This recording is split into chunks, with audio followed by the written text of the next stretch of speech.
Eu quero perguntar para vocês o que é isso? O que é isso?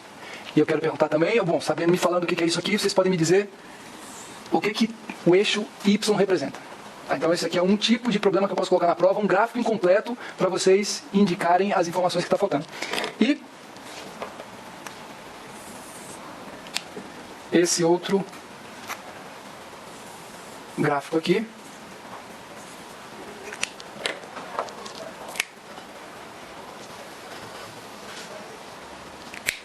posso perguntar o que é aqui,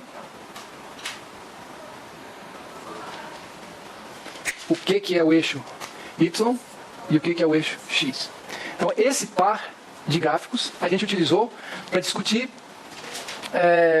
um pouco de cinética, né? Na segunda ou terceira aula, né?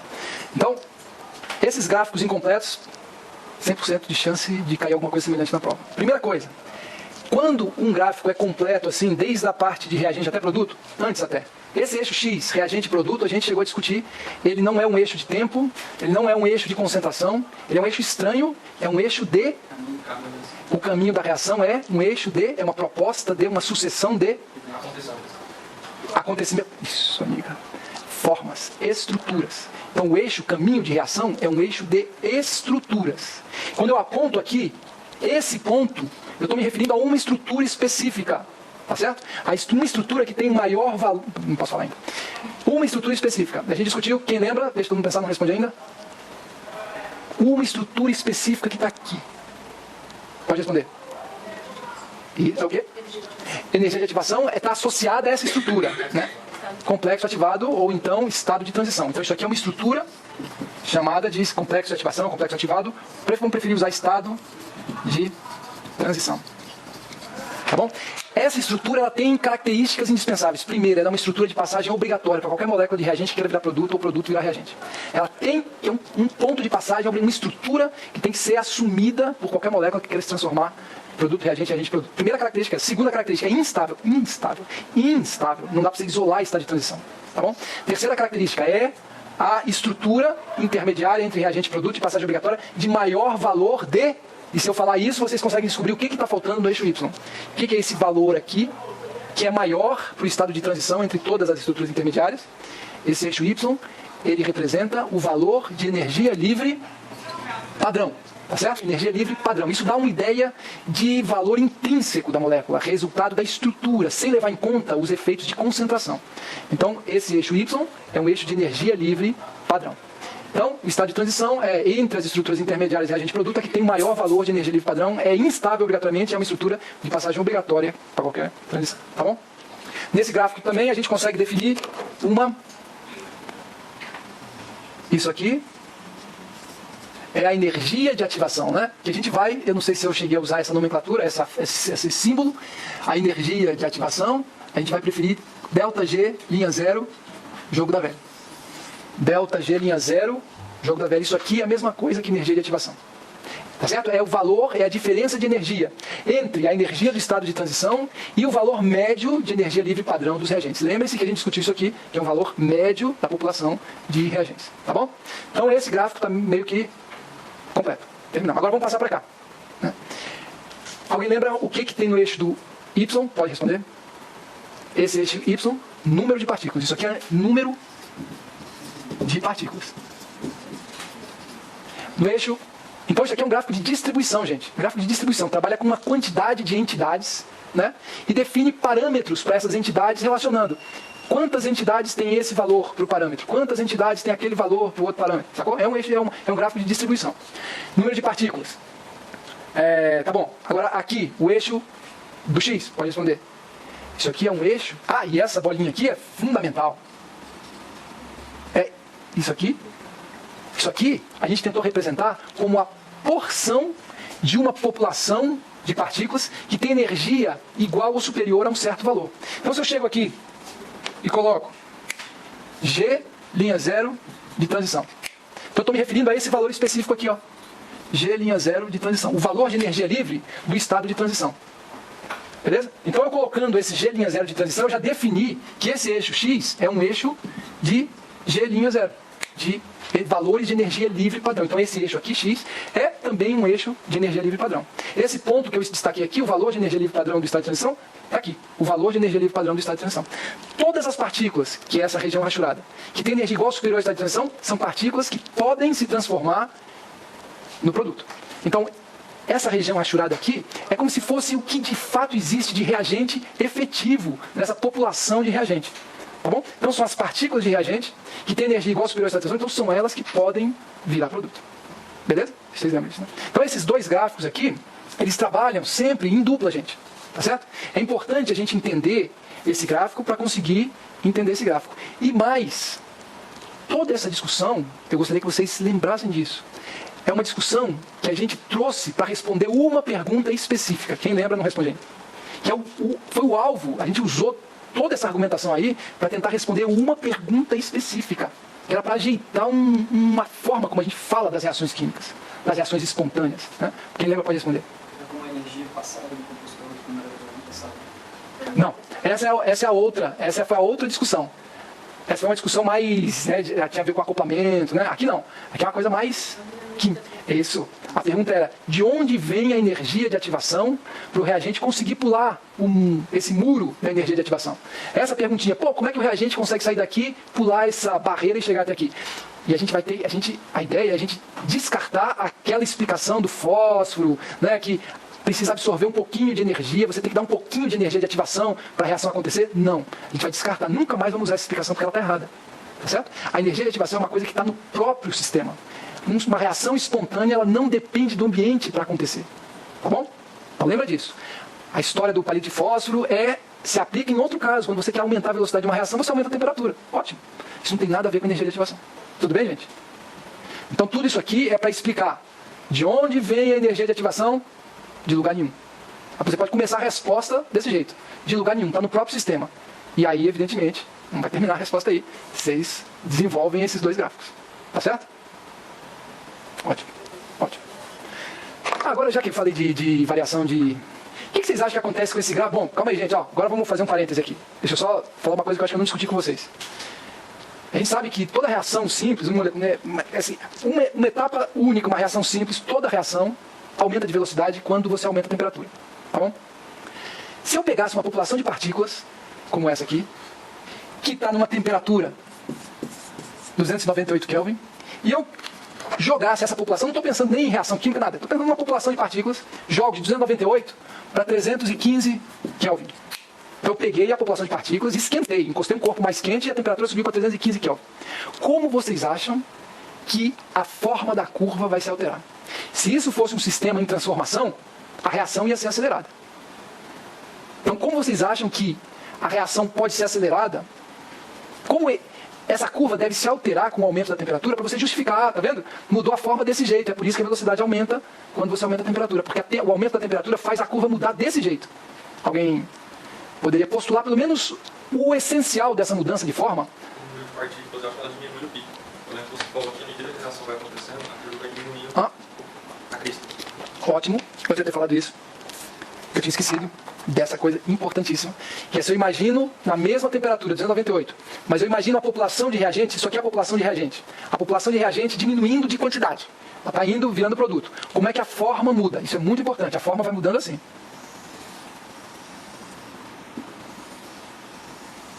Certo? A forma se mantém, mas ela fica mais baixa. Mas ela inteira fica mais baixa. Sacou? Ela inteira. O perfil dela é igual, mas ela simplesmente vai afundando, coitada. Mas a forma é igual. Tá bom? De maneira que sempre tem um pouquinho de partícula, isso pensando no mundo ideal, não sei, infinito, sei lá, sempre tem um pouquinho de partícula com energia maior igual à estado de transição. Mas esse número de partículas vai diminuindo à medida que a reação vai acontecendo. Só assim a gente explica o equilíbrio químico, né? Tudo isso a gente discutiu. Agora é uma coisa nova.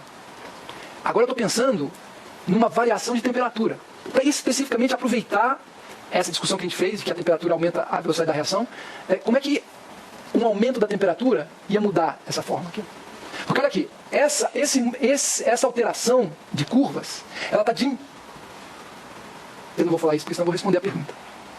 Eu vejo isso porque olhando o gráfico cinético, se ele fala velocidade, aumentando a temperatura, imagino que a velocidade da reação ela vai acontecer mais rápido. Sim, aumentando a temperatura... A ativação ali no caso, padrão, ela vai diminuir.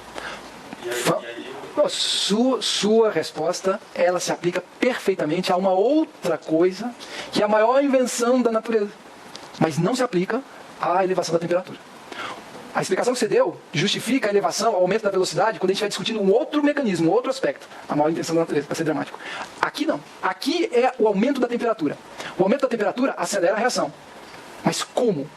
O aumento da temperatura não muda a energia de ativação. Não muda. O aumento da temperatura, mas ele aumenta a velocidade. Então, tem que fazer, como é que eu posso aumentar a velocidade da reação sem mudar esse valor de energia livre do estado de transição? Exatamente. Eu posso aumentar a velocidade da reação aumentando o número de partículas que tem energia igual ou superior ao estado de transição. É justamente isso que a temperatura aumentando faz. Quando você muda a temperatura, eleva, a curva, ela muda de forma. Ela faz isso. Aqui é a de 315. Aí se eu pego, tá aqui, aqui. Olha a quantidade de partícula que tem energia igual ou superior ao estado de transição. Então o que a elevação da temperatura fez? Ela pegou a curva, apertou, mas ela largou para regiões de energia livre mais alta. Tá bom? Então ela aumentou a fração de partículas da população que tinha energia igual ou superior ao estado de transição. A energia livre do estado de transição se manteve. Mas essa região de energia livre maior ou igual ao estado de transição, ela começou a ser mais populosa, sei lá. Começou a existir mais partícula com energia igual ou superior ao estado de transição. Consequência, a velocidade da reação aumenta. Tá bom? Então, o aumento da temperatura muda a forma da curva. Não muda a energia do estado de transição. Mas aumenta o número de partículas com energia igual ou superior ao estado de transição. Tá certo? Agora, presta atenção, para ver se vocês... um teste para ver se vocês estão entendendo esse gráfico aqui. Presta atenção. Se eu somar a altura dessas barrinhas do gráfico vermelho, vou ter um valor. Se eu somar a altura das barrinhas do gráfico laranja, eu vou ter um valor igual, maior ou menor do que as barrinhas do gráfico vermelho. Quem sabe não responde ainda, todo mundo pensa.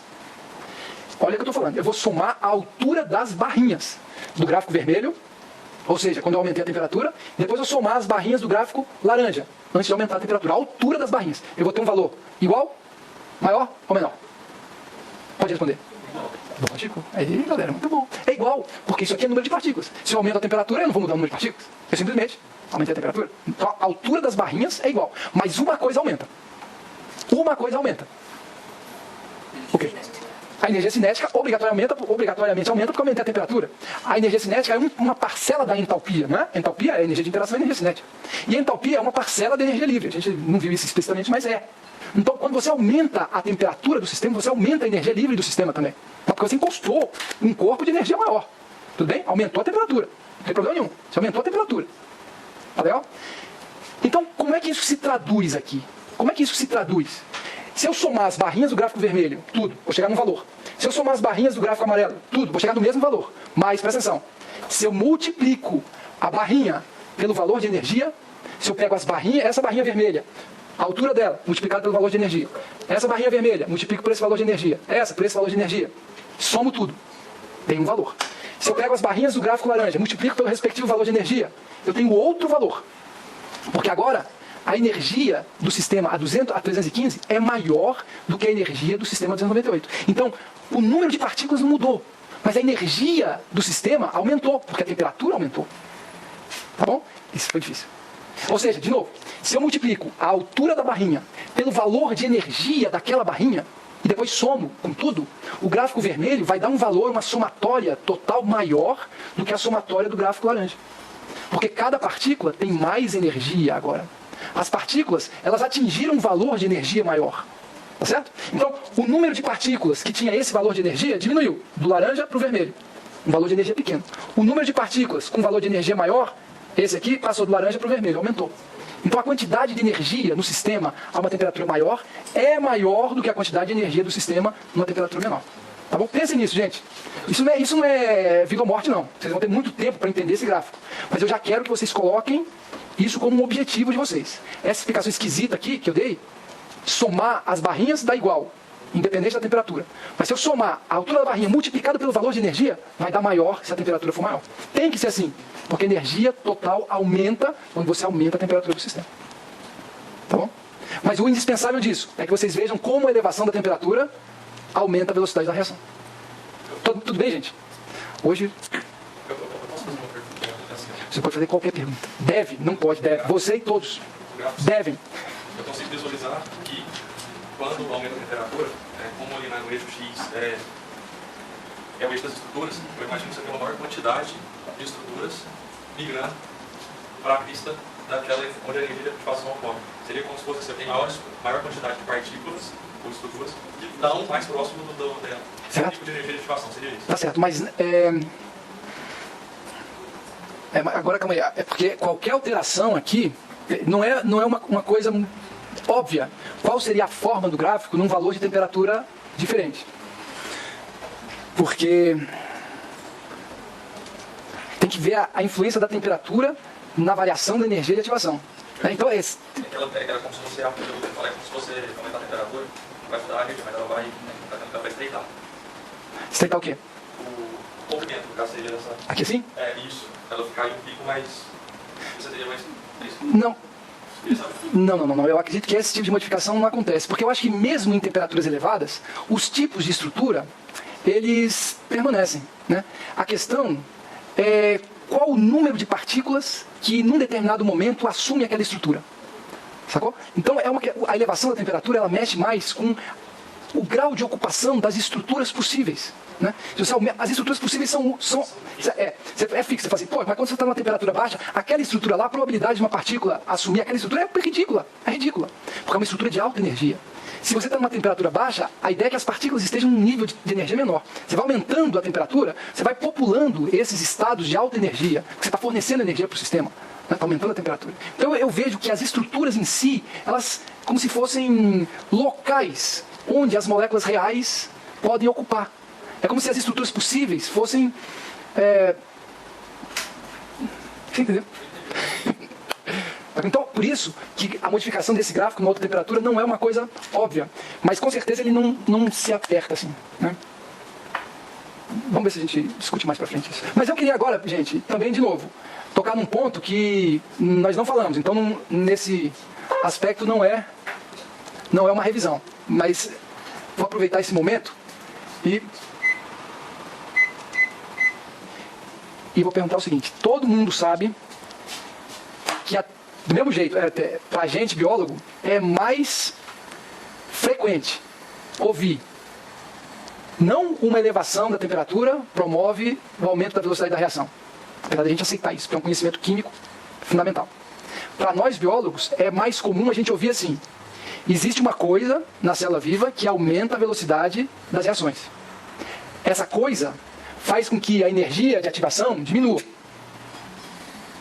Aqui. Então aqui, esse gráfico verde, é a reação acontecendo com essa coisa biológica que todo mundo sabe dizer o que é, é um gráfico da reação catalisada. Isso aqui foi dúvida de ZOS. Deixa eu ver aqui. Catalisada. Então, isso aqui é típico, né? Isso aqui é típico. Todo nós biólogos sabe que é. Então, aí você fala, bom, beleza. Mesma temperatura, você botou a enzima, acelerou a reação.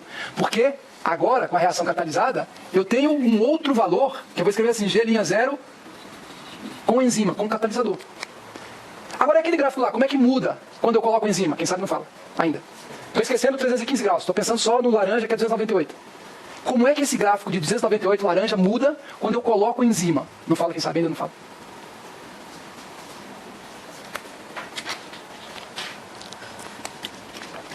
Pode falar. Não muda. Mas alguma coisa muda no gráfico, porque aumentou a velocidade da reação. Isso aqui é que anda para cá. Então aqui eu vou apontar um novo valor de energia do estado de transição com a enzima. E agora, se eu for até a curva laranja, olha a fração de partícula que tem energia igual ou superior ao estado de transição. Então dessa maneira, alterando e diminuindo a energia do estado de transição, é que a enzima aumenta a velocidade de reação. Ela inclui. Ela consegue incluir uma parcela excluída da população. Está parecendo coisa política, né? Mas de qualquer jeito ela faz isso. Ela inclui uma parcela que antes era excluída. Ela inclui na população capaz. Eu gostei disso. Não, deixa um pouquinho. Eu gostei disso. Isso é mais um motivo para a gente gostar de enzima. Ela inclui uma parcela excluída da população. Torna essa parcela capaz de chegar em outra coisa. Ah, não, eu tenho que anotar isso. Gostei. Não, se eu fosse político, essa ia ser minha plataforma. Então, tudo bem, gente? Vocês entenderam aqui? Como é que a enzima aumenta a velocidade? Não é porque muda a forma, né? Como a temperatura. Ela traz o G' zero do estado de transição para cá. Tudo bem? Fala. Pergunta o que eu estou querendo ouvir, por favor. Pergunta. Eu tenho certeza que é. Fala. Essa forma de barriga igual, né? O 290 e 315. Você pode dizer que a integral das funções é igual? Ou não? Pode, da distribuição sim. Né? Você faz a integral da distribuição, das distribuições diferenciais nas duas temperaturas, a integral vai ser a mesma, que é a soma, né? Agora, a integral multiplicada, a derivada multiplicada pelo valor de energia, aí já é diferente. Agora aqui, gente, esse valor de energia livre padrão cai, a enzima faz isso. A gente ouve sempre isso desde o segundo grau, que a enzima diminui a energia do estado de transição. Agora eu quero fazer uma pergunta para vocês, gente. Como uma enzima é capaz de diminuir a energia do estado de transição? Quem sabe não responde ainda. Pensa. O que a enzima faz? E agora eu estou perguntando, gente, vocês têm uma ideia e tal, vão dar uma resposta, eu já estou esperando uma certa resposta, mas o que a gente vai tentar destacar aqui é o essencial do essencial mesmo. É o modo de ação mais fundamental para uma enzima. Tá certo? A pergunta é, como um modo concreto de uma enzima agir para diminuir a energia do estado de transição? Porque é isso que ela faz. Com a enzima, a energia do estado de transição cai.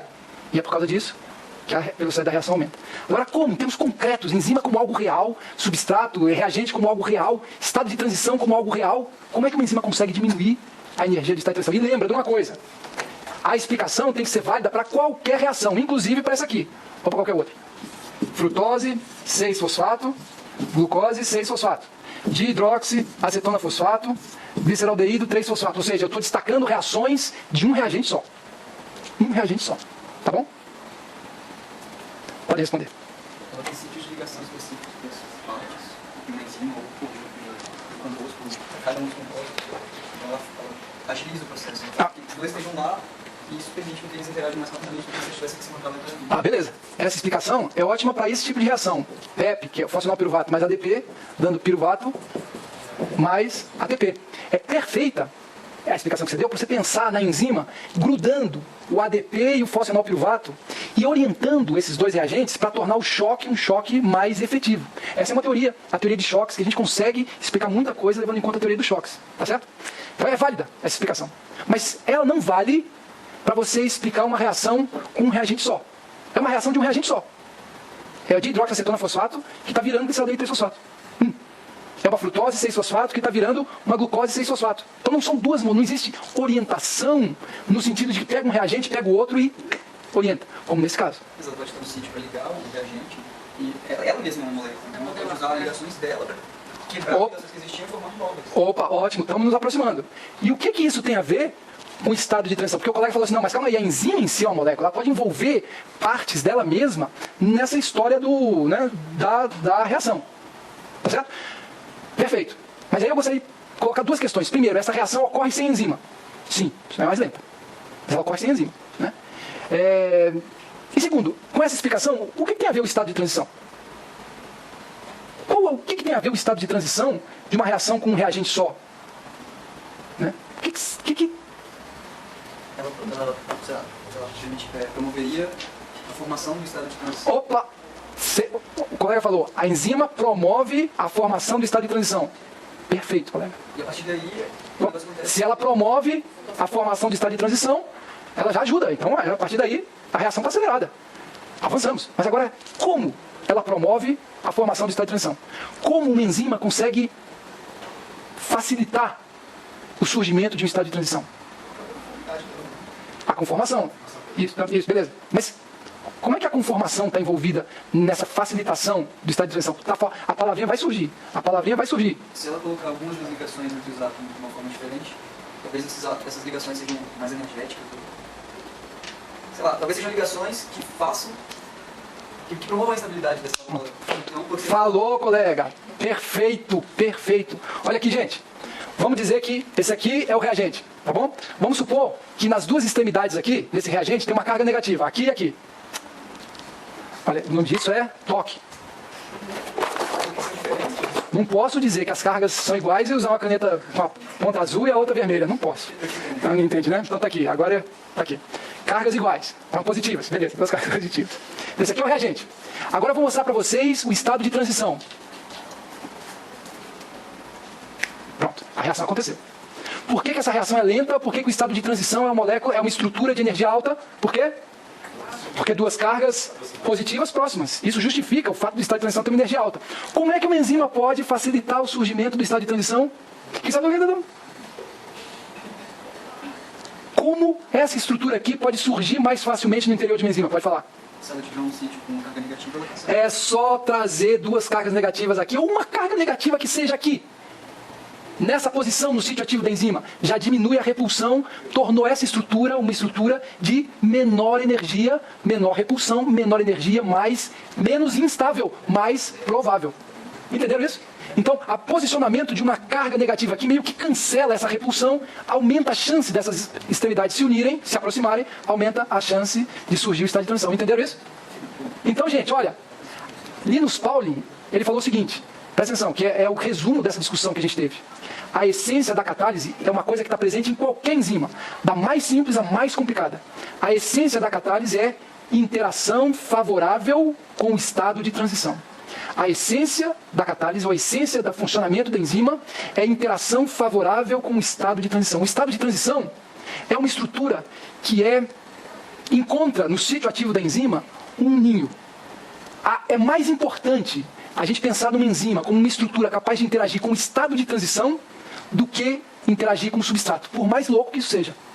Se você faz uma molécula proteica que interage mais forte com o substrato do que com o estado de transição, isso vai ser uma antienzima. Ela vai tornar a reação mais lenta. Incrível, mas verdade. Toda enzima, de todas as estruturas, a que ela torna menos instável é o estado de transição. Tá certo, gente? Então, mas isso eu acho que eu avancei demais. Não. O que eu quero destacar para você é o seguinte, que essa quedinha aqui, desse gráfico, da reação catalisada, daqui para frente, pessoal, presta atenção, ó. Toda vez que vocês virem esse gráfico, sem enzima, com enzima, energia do estado de transição diminuiu, toda vez vocês vão lembrar das canetas e da estrutura da enzima, tornando menos instável, mais provável o estado de transição. Beleza? E isso, o Linus Pauling falou na década de 40 ou 50. Foi com isso que o pessoal criou o anticorpo catalítico. Você já ouviu falar de anticorpo catalítico, né? Anticorpo catalítico é uma enzima. Ela é criada, esse anticorpo catalítico, é só você injetar, né? Isso é uma trabalheira do cão, né? Mas se você injeta uma estrutura que é semelhante ao estado de transição, se você produz anticorpo contra o estado de transição, esse anticorpo vai ser uma enzima. Esse é um princípio quase matemático, de tão impressionante. Você pega uma reação qualquer, analisa, supõe qual seja o estado de transição. Você não tem como comprar o estado de transição, é uma estrutura instável. Mas você pode postular a estrutura do estado de transição. Você pega uma reação qualquer e fala, não, o estado de transição deve ser assim. Vai num banco de dados de estrutura. Escolhe uma estrutura que seja semelhante ao estado de transição, mas estável, é uma substância. Pega isso e injeta em coelho. Extrai o anticorpo. Bota na tua reação original e vai acelerar. Então se você cria anticorpo contra o estado de transição, e lembra, gente, o anticorpo, ele não vai prender o estado de transição. O estado de transição é uma estrutura instável por definição. Ele tem uma distribuição eletrônica que não pode ser inutilizada por uma interação. Um anticorpo, ele vai interagir favoravelmente com o estado de transição e vai tornar o surgimento do estado de transição uma coisa mais comum, mais provável. Então a gente cria a enzima seguindo essa premissa, esse postulado. Uma enzima é qualquer coisa que interaja favoravelmente com o estado de transição. Torna o surgimento do estado de transição uma coisa mais frequente. Torna o estado de transição algo menos instável. Acelera a reação. Tá bom? E a quantidade de gente que estuda isso, meus amigos, a quantidade de gente que estuda isso, não está no gibi. Todo mundo estuda a reação, postula o estado de transição, descobre uma estrutura estável que seja semelhante, injeta no coelho, isola o anticorpo, e assim vai tentando. Fala.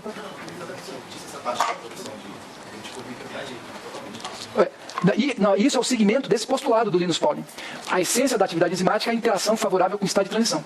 Qualquer coisa que interage favoravelmente com o estado de transição vai ser uma enzima. Então, pessoal, o que eles fizeram? Eles pegaram uma reação que eles tinham interesse, analisaram as estruturas dessas estruturas aqui, postularam qual seria a estrutura do estado de transição. Isso é possível fazer, teoricamente, tem um monte de jeito. Mas você não tem como comprar o estado de transição para injetar no coelho. O estado de transição é uma estrutura instável. Você tem que ir num banco de estruturas, substâncias que são estáveis. Você vai ter que encontrar uma que seja parecida com o estado de transição. Em termos de raio, atômico, número de átomos, cargas, que seja parecida, mas que seja estável. Você pega aquela estrutura e injeta no coelho. E reza para o coelho fazer um anticorpo contra ela. Você isola o anticorpo. O anticorpo, como foi criado contra uma estrutura parecida com o estado de transição, é provável que ele também interaja com o estado de transição. Se acontecer isso, você criou uma enzima. criou uma enzima. Então, isso tudo parece, né, uma coisa assim teórica, mas se vocês entrarem e tem uma linha muito importante de anticorpo catalítico, é o anticorpo catalítico que tenta proteger o indivíduo do vício da cocaína. Então, muita gente estuda, cria anticorpo capaz de degradar a cocaína. Eles produzem anticorpos criados contra o estado de transição, que transforma a cocaína numa substância que não é psicoativa. Né? Então você vacinaria as pessoas com esse antígeno, a pessoa iria criar anticorpo contra esse antígeno, só que esse antígeno é parecido com o estado de transição da degradação da cocaína. Então, se esse indivíduo entrar em contato com a cocaína, esse anticorpo, a esperança é essa, que o anticorpo degrade a cocaína antes dela exercer o efeito psicoativo. Tá certo? Que evidentemente isso não vai funcionar, porque o ser humano quer prazer. Não interessa. Como? Isso simplesmente vai aumentar a produção de cocaína, porque o cara vai usar mais cocaína. Essa, infelizmente, é a cruz que todo ser humano carrega.